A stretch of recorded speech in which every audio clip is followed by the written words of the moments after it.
ছাত্র সমাজের একটা গুরুত্বপূর্ণ ভূমিকাই মূলত বিগত ১৬ বছরের রাজনৈতিক দলগুলোর গড়ে তোলা আন্দোলনের পূর্ণ সফলতা বা পূর্ণ বিপ্লব তারা করে দিতে পেরেছে।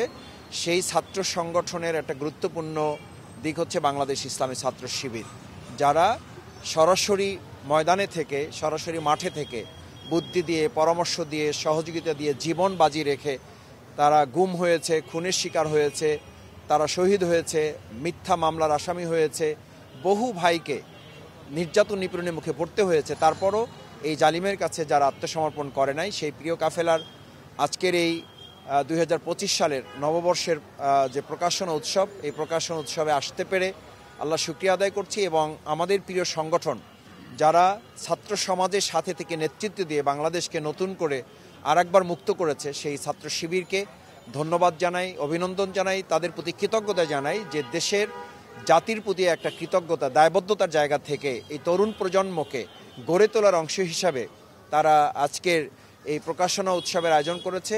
বিশেষ করে 2024-এর জুলাই আগস্টের গণঅভ্যুত্থানে যে একটা রক্তাক্ত ইতিহাস, একটা গর্বিত ইতিহাস তৈরি হয়েছে গোটা বিশ্বের জন্য, একটা মাইল ফলক, সেই ইতিহাস তুলে ধরে তারা সুন্দর এবং ইনফরমেটিভ তথ্যভিত্তিক তারা ক্যালেন্ডার বের করেছে। আমি সত্যি অভিভূত যে তারা এত কম সময়ের মধ্যে এই বুদ্ধিভিত্তিক ক্যালেন্ডার তারা বের করতে পেরেছে।